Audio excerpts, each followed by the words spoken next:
Klay Thompson with the Dallas Mavericks is even better than I imagined. This big three is nearly unstoppable when all three of them are on the court at the same time offensively. In Game 1 versus the Spurs, Klay finished with 22 points, 7 rebounds, 3 steals in just 26 minutes, shot 7 of 13 from the field, 6 of 10 from downtown, and this really solves all of Dallas's problems because last year they shot 36% from 3 in the regular season, which was good enough for 15th in the league, 35% in the playoffs, and 31% in the NBA Finals. Now, Najee Marshall and Quentin Grimes haven't really gotten going from 3 yet, neither is PJ Washington, who we're hoping to see improvements out of, but overall, I mean, even bringing the clamps, Klay Thompson has done a phenomenal job for this Dallas Mavericks team so far. Stripping Wemby, that's not easy. Like I said, though, when Dallas has the big three out there of Luka, Klay, and Kyrie, it's going to be nearly impossible to guard them all. This right here, this is just a simple pick and roll with Gafford rolling to the rim. You got Luka coming off, attacking Wembanyama, so now Chris Paul is the guy that helps on this pick and roll. He has to rotate over, and then Klay Thompson is just walking up as the throw behind, so Luka makes this read really easily, right? Sohan's still here. Chris Paul showing on Gafford, so he kicks it out to Klay, pump fake, one dribble because he's the greatest catch and shoot guy of all time, and just knocks down a mid-range due to the fact that you obviously really have to respect this pump fake, especially if you're Chris Paul, smaller guy, gets in there and knocks down the mid-range. Now this is just a simple screen-the-screener action, running Klay Thompson off of a screen to the corner. Heck of a shot right there. So just a screen here on Chris Paul by Klay Thompson is supposed to make Champagnie stay a second. Champagnie played pretty well the other night too. And then he's just running off Daniel Gafford straight to the corner due to the fact that, well, if Zach Collins helps, now you've got Gafford wide open in front of the rim. If he doesn't, it's a 3-ball. But Chris Paul gets through this screen pretty well. Champagnie, the late screen by Gafford gets him a little bit. Good defense overall by Champagnie, but that's just a heck of a shot by Klay Thompson right here, fading into the corner. He's not washed, guys. Klay's impact on this offense is more than just shooting the 3-ball. This was Luka's first bucket of the year. It did go in. And as you can see, he's just going to come off the ball screen from Derek Lively, attacking Zach Collins. And the Klay Thompson effect is now, as Luka attacks, Harrison Barnes cannot help. If he helps even the slightest, this is an easy pitch, easy read, catch and shoot 3-ball, and you don't want that. And if this is Derrick Jones Jr., like it was last year, no disrespect to Derrick Jones Jr., but he is definitely not Klay Thompson on the 3-point line.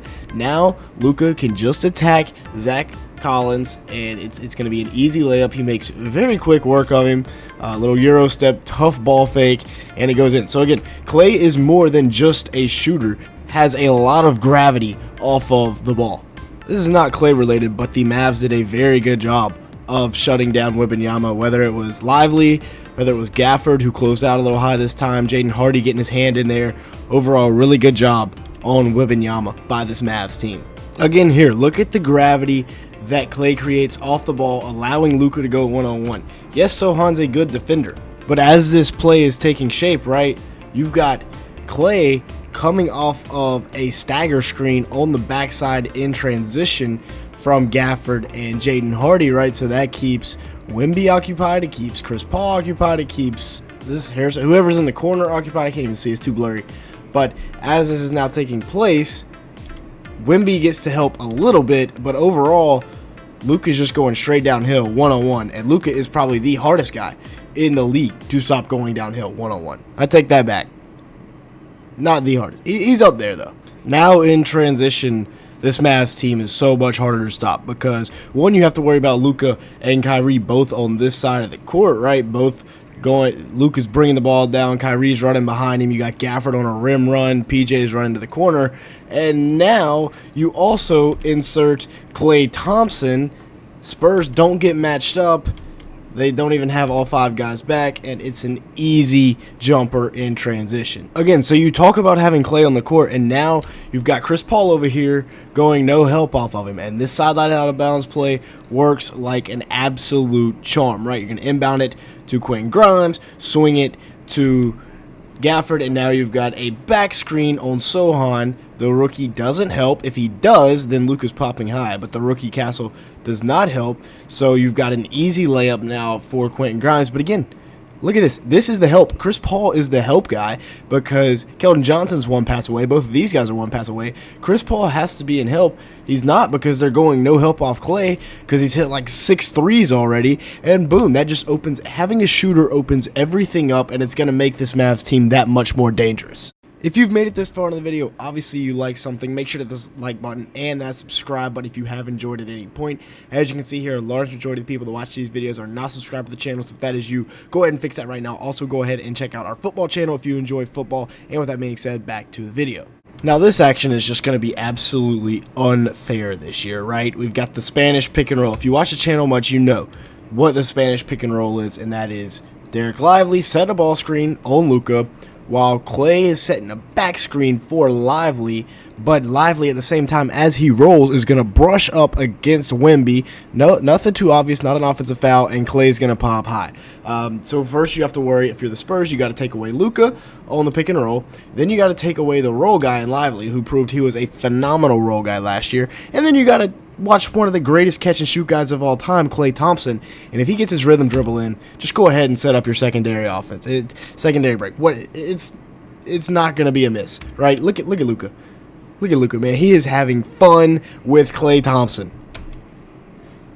Pause. So same action this time, except Klay's just going to run off the screen, and the Spurs are just going to completely mess this up defensively, right? Wemby probably should be up more on Luka. Keldon Johnson realizes this, so he now becomes the guy that is going to run at Luka and force him off the line. So Klay's just popping here. Harrison Barnes tries to take it away. It's too late. And by the time Klay's made 5 threes, you can go ahead and guarantee he's going to hit his 6th if he puts it up. So once again, here we are, this time versus the Suns, and we get into a little stagger screen with a throw behind for the Klay 3-ball, right? So Klay's going to set the first screen. Then you got Daniel Gafford, so Luka's going to come off attacking Iguodala. Both the other two players on the court on the other side. So this is a empty side throw behind, right? So Klay's just going to run to this area right here that I have circled, and Royce O'Neal has to come with Daniel Gafford at least for a second, or else KD is probably getting dunked on, and it opens up Klay Thompson on the throw behind for the easy 3-ball catch and knock down. Like, bro, Klay is in heat check mode. Running to the corner, fading away. Come on now, this is supposed to be, you know, a little walk-up, set the back screen for Kyrie, and then come off the Gafford screen to the corner. Instead, he's just absolutely feeling it, and Booker calls a switch with Tyus Jones. Tyus Jones is a little bit too late. And, well, honestly, I mean, it doesn't matter how early you are. You're not guarding that, falling away into the corner, and it's nothing but cords. My goodness, Klay Thompson. Like it or not, this Dallas Mavericks team is once again contenders and favorites to come out of the West. The Thunder look really good, and yes, I know they just lost to the Suns, who the Suns look really good as well. The Lakers are looking good, but still, I like the Mavs. I like Kyrie, Klay, Luka, all these guys. Once the guys that they signed kind of get going, catch the rhythm, like Najee Marshall, like Quentin Grimes, Jaden Hardy even, I think this is going to be a really, really tough team to stop. With that being said, that's going to be it for today's video. Thank you so much for watching. Make sure to like button, leave me a comment down below, and hit that subscribe button if you did enjoy at any point. And with all that being said, thanks so much for watching today's video.